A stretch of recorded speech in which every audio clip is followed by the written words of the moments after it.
Hello friends, welcome back to my channel. Today I will discuss about the anatomy of patella. So this is the patella.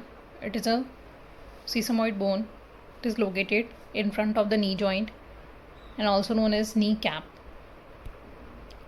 Patella, the kneecap, it is located at the front of the knee joint within the patellofemoral groove which is lying on the femur. Its superior aspect is attached to the quadriceps tendon and inferior aspect is attached to the patellar ligament. So here we can see the superior aspect of the bone. Here lies the attachment of this quadriceps femoris muscle, and the inferior aspect we have this patellar ligament. It is classified as sesamoid bone and is largest sesamoid bone in the human body. Patella is seen in the tendon of quadriceps femoris muscle, as sesamoid bones are those bones which develop within the tendon of a muscle. So this bone is also developed within the tendon of quadriceps femoris muscle. It is situated in front of the knee joint, that is why it is known as kneecap. It is a flattened and triangular bone with all the base facing upward and the apex facing downwards. It has anterior aspect which is convex and rough. Posterior surface presents a large articular surface split into small medial part and large lateral part. So this is the patella, which superiorly it is related to the quadriceps femoris muscle. It is developing within the tendon of quadriceps femoris. Now the bony landmarks. The patella is triangular in shape. It has anterior and the posterior surfaces. The apex of the patella is situated inferiorly and is connected to the tibial tuberosity by the patellar ligament. So here we can see the patellar ligament. It is the apex of patella and it is the patellar ligament.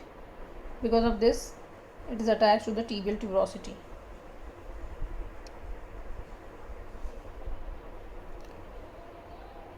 Then the posterior surface of the patella articulates with the femur and is marked by two facets, the medial facet and the lateral facet.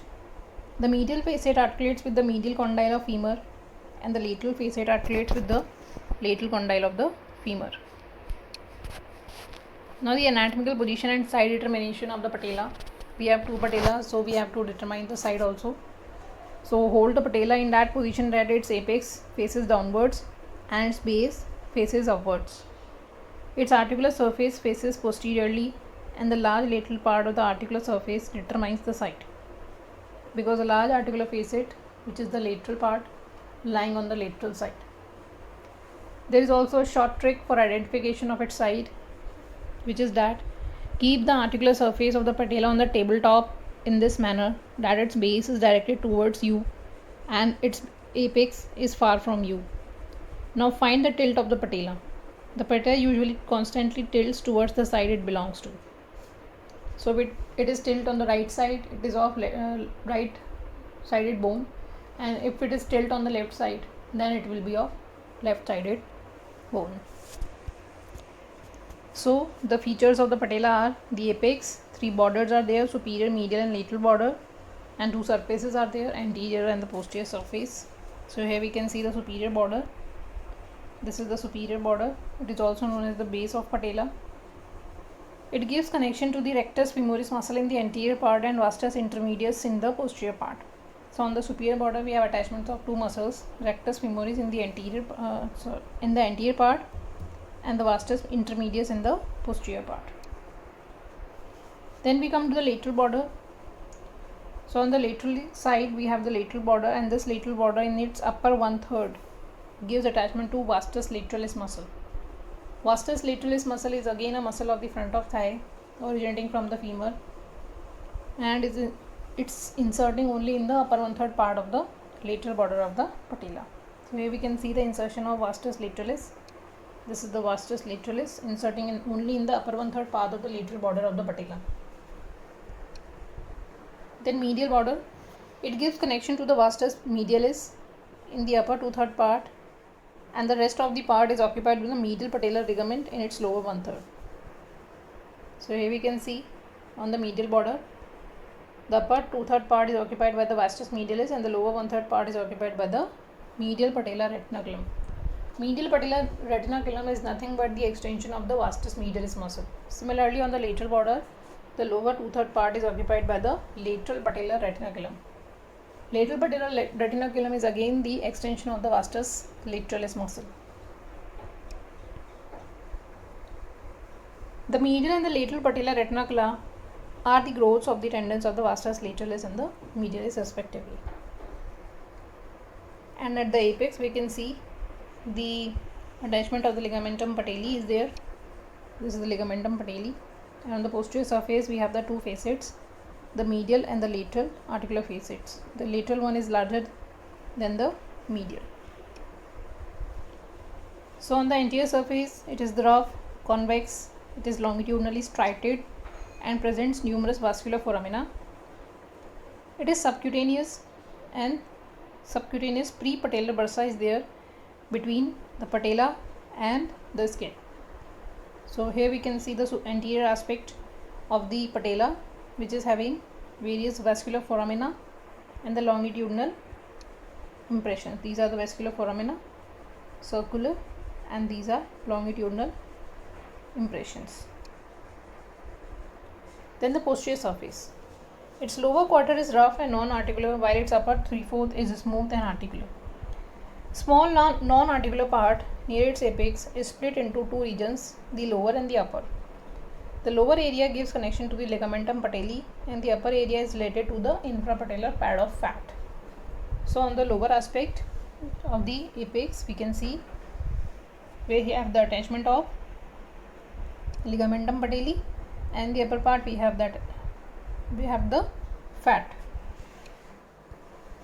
Then on the posterior surface we have large articular area, which is divided mainly by the vertical ridges into a bigger lateral and a small medial area to fit with the mutual articular surfaces of the femur. That is, lateral facet articulates with the lateral condyle and medial facet articulates with the medial condyle of the femur. The vertical ridge itself takes up the groove on the patellar surface of the femur lower end in the position of expansion, and the large lateral articular area is in contact together with the lateral femoral condyle in all places of the knee. The small medial articular area is further split by another vertical ridge into large lateral part again and a narrow medial part, which is referred to as medial strip. This medial strip comes in contact with the undersurface of the medial femoral condyle during full flexion of the knee. So here we can see the divisions of the posterior surface. Here we can easily about to know that this is the large lateral part and the small medial part. This is again divided by a vertical ridge into this medial crest and the lateral part.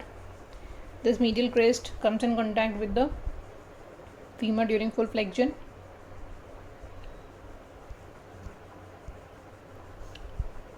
Then, making apart this medial strip, entire of the articular outermost layer of the patella is subdivided into upper, middle and lower regions by two faint horizontal lines, and the patellar surface of femur comes in contact with the upper area during full common flexion, and the middle area comes in contact with femur during semi-flexion, and the lower area comes in contact with femur during average extension, as we have seen in this diagram. These are demarcating the articulation of the femur with the patella during different movements of the knee.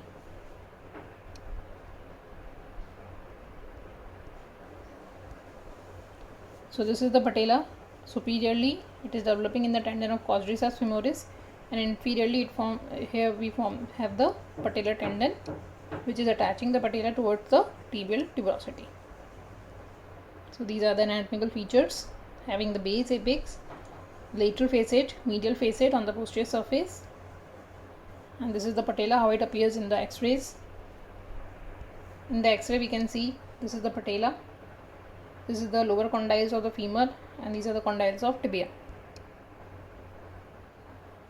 Now what are the functions of patella? Patella has two main functions. It is helpful for leg extension. It enhances the leverage that the quadriceps tendon can exert on the femur, increasing the efficiency of the muscle.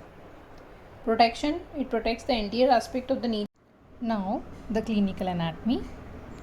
First, the dislocation of the patella. The patella has natural inclination to dislocate on the lateral side. So here we can see the patella is naturally dislocated on the lateral side most of the time, but this dislocation is prevented by the more projected lateral femoral condyle, the insertion of the vastus medialis, which is more towards the lower part of the medial border of the patella, and the medial patellar retinaculum, which is attached on the medial border of the patella. So these three structures prevent the lateral dislocation of the patella. Second is the fracture of the patella. The patella can be fractured by direct blow on the patella, plus there is sudden and strong contraction of the quadriceps femoris, which can cause the transverse fracture of the patella. Since the patella is a sesamoid bone, the fracture of the patella cannot be reunion. So this is the fracture of the patella we can see. Then the ossification of the patella. The patella ossifies from several centers of ossification during 3 to 6 years of life, and these centers, they fuse immediately to create an individual center. The ossification of patella is finished at the puberty. Now, what is the clinical significance of the ossification of patella is that if there is abnormal ossification of the patella, it will result into formation of 2 or 3 different sections of the patella, which may be called as bipartite or tripartite patella. And this situation is distinguished from the fracture of the patella since this position is maintained in both the knees. This condition is present in both the knees, and the parts, these are the bipartite patella, these are having smooth margins, while in case of fracture the margins are not smooth, these are rough. So this is the clinical significance of this ossification. This completes our topic, the anatomy of the patella. Thank you so much for watching.